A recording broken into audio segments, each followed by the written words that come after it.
Hi, and welcome to the President's Forum podcast. I'm your host, Wesley Smith. Today, we're going to be talking to one of my favorite education innovators, Dr. Kate Smith, the president of Rio Salado College. Rio Salado has gained national recognition for its comprehensive approach to supporting students. And the culture around student support that Kate and the entire institution at Rio has built is truly remarkable. Let's get to the interview so you can hear about it directly from Kate. Hi, Kate. So good to see you. Thanks for joining us today. Wes, it's always a pleasure to be here. Wonderful to see you and wonderful to see the President's Forum team. Well, we are talking about an issue that I know you know a lot about. We're going to talk about student services today. I know. And so it's something that the President's Forum is committed to doing. That's putting the student at the center of everything that we do. And our institutions reflect that and actually demand that. So tell us a little bit about that culture at Rio. You know, it's interesting, Wes, because growing up as an online institution, more or less, is how Rio, being one of the first in the country to go online in the mid-90s, you have to really be keyed in on those student services always. So it's kind of in the fabric, it's in the DNA of the institution and everybody who works here. It's always, how are we going to meet those needs of those learners, right? And so I think we see institutions across the country. I know several of the members in the President's Forum are doing some really great, innovative ways of supporting students. And as technology progresses, but it doesn't take away from how do we meet the basic needs too, right? Because you got to meet those basic needs to increase student success. You mentioned something interesting. Your technology, big role, but you've been doing this since the 90s. So technology has developed since then. And so the way that we interact with students has developed a lot. Tell us a little bit about the role technology plays right now. What are you doing? How are you using it? And how do you want to use it in the future? I kind of want to go to the last part first, right? More personalization, more understanding, all of that, but I'll come back to that. So some of what we're doing now, Wes, with technology is really thinking about how do we continue to expand access? So here's this dual thing we're in right now. Technology is evolving so fast. We went through a global pandemic. Everybody became more reliant on technology. However, that human interaction dynamic is still critically important. And so we're always grappling with how do we make sure our students have those social connections that we know are fundamental to success in the research everywhere, right? So some of the things we're doing is we use a platform at Rio. We have to Rioize everything. So we call it Rio Connect. Like we have Rio Pack, we have Rio Pace, it goes on and on. So Rio Connect is a platform through Inscribe that we've built, and we've built student groups, and it's really just trying to give students a place where they can find each other and connect with each other as students. We constantly are iterating with it. We're also, obviously, we do a lot with our predictive analytics that helps us be proactive in outreaching to students, but because our model is so different, standard tools don't work. Go ahead. Tell me a little bit about that. Yeah. Your predictive analytics. What are you using that for? Yeah. So, and we've had to build our own because not only do we have weekly start dates, but those students are going into the same section. So they're starting, but it's not like a new section is starting each week. So it's a very different model. Again, obviously made so that the working learner who misses the September start date can start any time that they're able to. So with our predictive analytics, we had to build our own, and we really use it to get signals from students who are showing, giving the signals that they may end up dropping out, right? They're not logging in as often. They're not getting their assignments in, et cetera. What are all the risk factors anybody uses? But we've fine-tuned it so it works in this model. And then we use proactive outreach. At the same time, we've done Rio Pack. We've developed that. Actually, our IR team, this is super fun. They actually got invited to this whole thing with Harvard because of this work, because it was so creative and innovative, where they're really using it now predictive analytics to say, what are the warning signs that somebody's not going to complete their program? So it's not just a class, but it's that entire journey so that we can, again, do that proactive outreach. And we've shown a 5% increase in persistence rates for the students who've used it. So yeah, some really cool stuff to really help students. So you're using technology now to personalize more. You're seeing some of these signs. You've got proactive intervention that's working. How do you see AI changing that into the future? Or how can you benefit from that in the future of more personalized education? I mean, I think with what we're seeing with the, advent of Gen AI coming on scene, agentic AI, and it's just going to keep going, right? Who knows by next year? But what we see is unlimited, well, maybe not unlimited potential, but untapped potential for how we can use artificial intelligence in a way that protects student safety, right? Protects their data, like fundamentally important, but to really raise the level of interaction in their curriculum, in the content and what they're studying, how you can personalize it, how you might be able to customize it, how you can use AI proactively to help students in that learning process, asking questions, et cetera. So we just see this as the potential to be an awesome game changer on that side. But Wes, we're also sensitive to the fact that for faculty across the country, it's a tough time right now because we're early on. So we don't know exactly, we know we got to teach students how to use this. We know they need their critical thinking skills. How do we teach them to use this without just having it do their homework? Right? So we really feel like we're excited. We have a team that we just sent to an AAC&U institute. We have our team working on a roadmap of how are we going to evolve, even though where we're evolving to is still uncertain, right? Yeah, it's a really fascinating future. Yeah, with a lot of road bumps on the way. Right. I mean, Well we've said. got to solve problems while we get there. But the idea, you have intervention now when you see certain behaviors, and that's a lot better than the last generation of education that didn't have that proactive intervention to say, hey, we noticed that you're not logging in, regularly now, or that you're falling behind on these issues, and now you have technology that can actually help instructors identify that, or even without an instructor, identify it and have that proactive outreach to try to solve problems. But the idea that in the future, Kate learns one way, Wes learns another way, and AI understands what you consume rapidly and how you learn in the best manner. Mm-hmm. And it's different than how I learn, and you can feed those two different learning styles. That's just amazing. It truly is, Wes. And sorry, but as you were talking, I got thinking about the fact that we also can use technology and the advent of AI and other futures technology, right? We know quantum computing is rapidly going to be coming with many more changes for us into the future, as one example. But the idea that we can now, possibly have, a chatbot of some kind, an AI-based chatbot that really talks to students on that social side. That's a really interesting dynamic. Several years ago, I read an article called Breaking Up with My Chatbot. Just kind of a funny, light article, but really has students' quotes in it about they know it's a chatbot. They know it's not a person, but they're really sad because they were ending the chatbot, and they've been getting all this communication. They talk back and forth with it. So it's an interesting dynamic in another way to support students who are learning in an online, asynchronous, remote way. So it opens a whole lot of, in the messaging you can do doesn't have to be so labor intensive, so that your humans can spend more time interacting with humans. Right.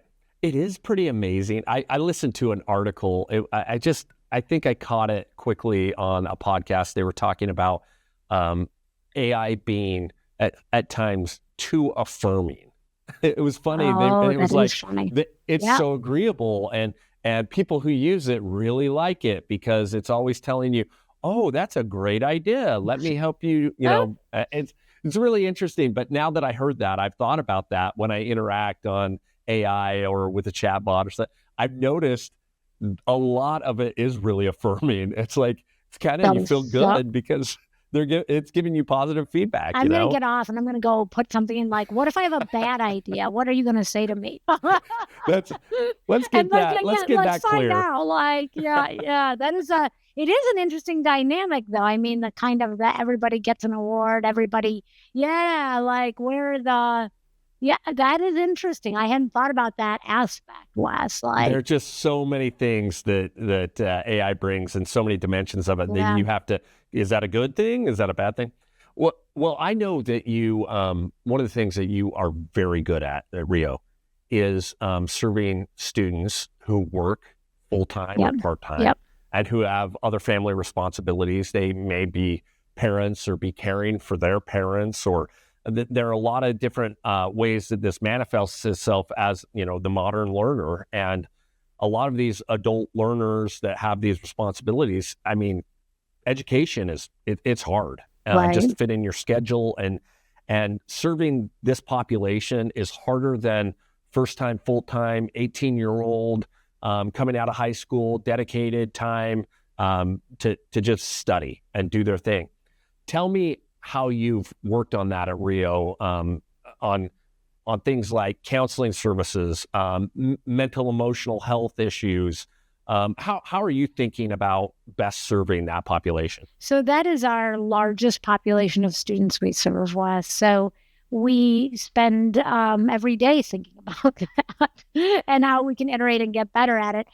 Some of the things that, we do. First, I'll jump to the mental health wellness side. Because we've been, really working, we serve almost 45,000 learners. So you have to think strategically about how can your counselors who are so good, manage where they can reach out.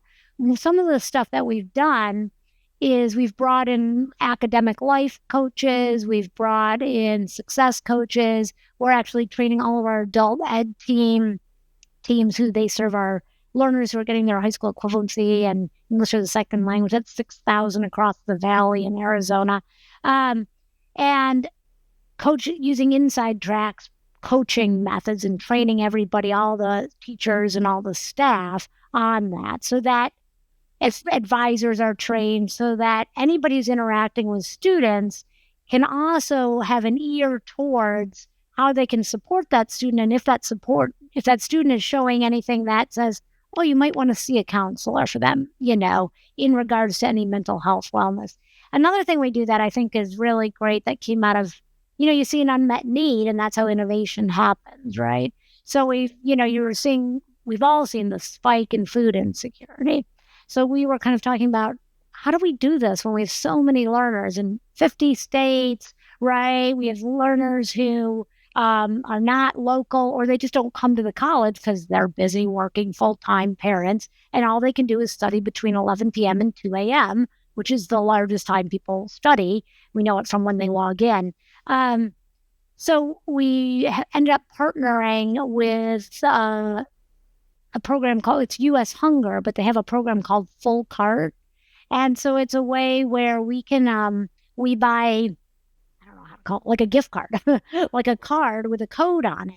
So a student that has food insecurity, we can give them this card, and they can go in their privacy of their own space, get online and put their code in, and a box of food will be delivered to whatever address they put in. And it's got 160 servings in each box. So it's really, you just think about how great is that as a way to meet that an unmet need. For hard to learn when you're hungry. Yes. Right? Yes, absolutely. And the other thing that I got to give kudos to our faculty and our counselors, every student that gets into any critical need, I'll tell you something else cool if I can. I don't know if we have much time. Please do. Our faculty actually started a fund for students in crisis. So they raise money every year. I think our faculty are amazing, Wes. And that is amazing. Yeah, and they do fundraisers all year, and it's all funds that are just used for somebody who's going to get kicked out. Here's $300, here's $500 you can stay. But what they do together is that the counselor makes sure that student has a plan for what they're going to do so that they don't end up back and it's not a cycle for them. So whether that's external resources, right, they work with anybody, anywhere. But I think it's really just a wonderful model. And the students who end up it's called the Josie Bennett Fund here. Super cool, by the way. And kudos to your faculty for that. Know, That's right? what a great way to serve students. I know, they're amazing. So, but they have a higher than 75% success rate of those students. They finish their courses, they stay. Yeah, I would imagine if you're a student and you get that kind of personalized outreach and support, you've got to be feeling the love. And I would imagine that would translate into, you know what, they've helped me. I can do this. Right. I've got more confidence that I can get through this with the help that I've had. And I've just got to imagine that mentally that's a huge a bonus to getting through the curriculum they need to get through. Right. And just knowing, okay, I'm supported. I can do this. People will help me. Right. And and seeing that as a positive.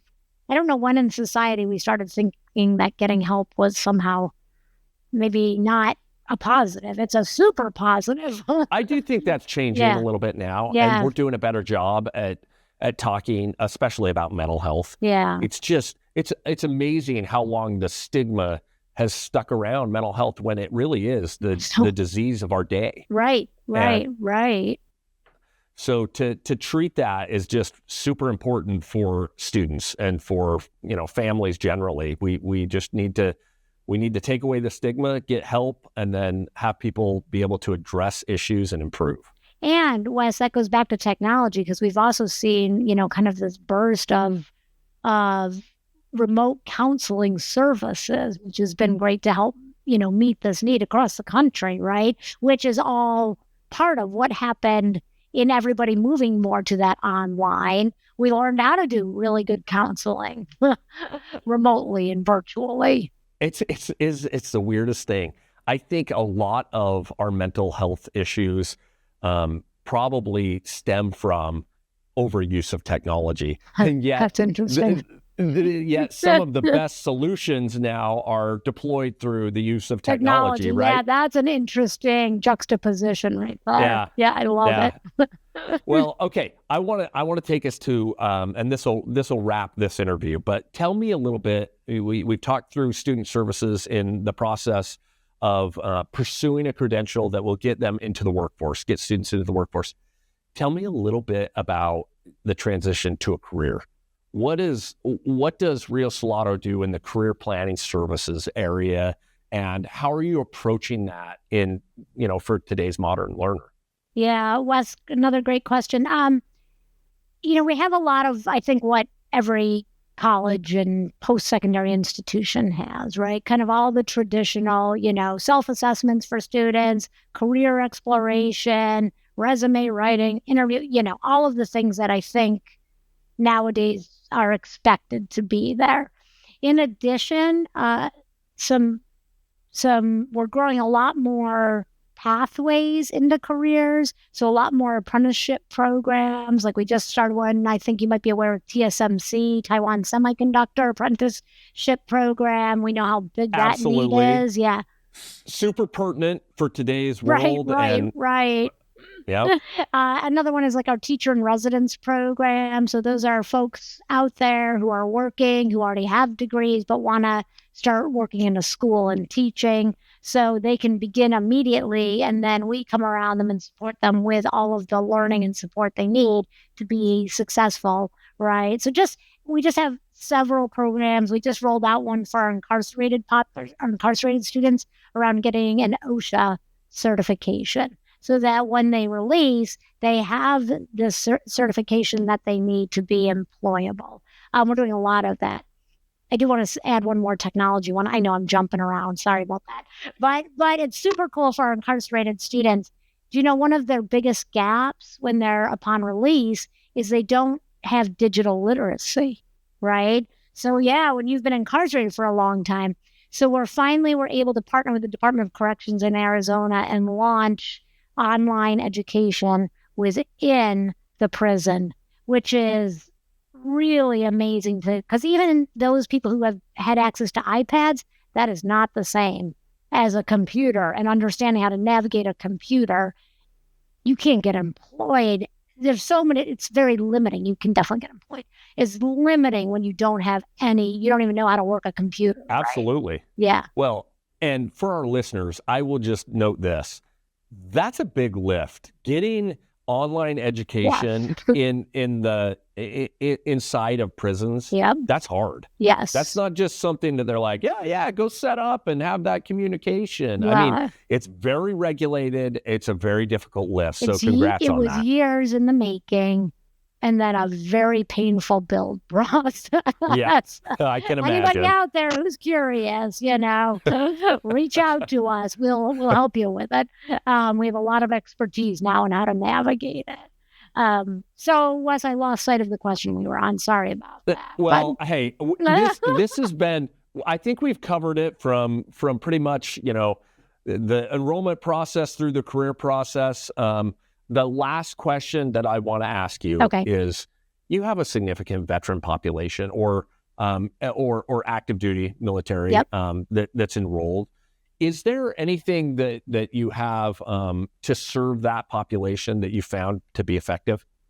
Well, yes. I mean, again, a lot of the traditional services that every college has, specified advisors, enrollment counselors, benefits specialists. So how do you access your benefits? How do we make that work? We also partner closely with sister colleges because a lot of our veterans or active military might swirl between institutions. So just making sure we're very close in alignment in supporting that veteran or that active military. We've had veteran locations that really just provide comprehensive supports to our veteran students. And then we also actually serve on a local Air Force base, Luke Air Force Base. We've built out a testing center there. So for those in active military, they can just access, or veterans, but they can access right there real time for any of their testing needs. We have an advisement center out on Luke Air Force Base. So any way we can, and we partner with anybody we can partner with to provide the best wraparound support services. Right. Yeah. Right. Well, Kate, congrats on the culture you built around student success and around supporting students. I mean, it's really amazing. They are, yeah. Well, yeah, it's remarkable. So thanks for sharing that culture with us today. We'll have you back on. I'm sure we have a lot of other things to discuss, but for now, we'll leave our listeners with a lot of these ideas on how to better support their students moving forward. Thank you so much, Wes, and thanks to the President's Forum. Amazing. Learners first, so love it. Thank you. You're the best, Kate. Talk soon. All right. Bye-bye. For our listeners, you can learn more about Rio Salado at riosalado.edu. That's riosalado.edu. And you can learn more about the President's Forum at presidentsforum.org. Thanks for tuning in.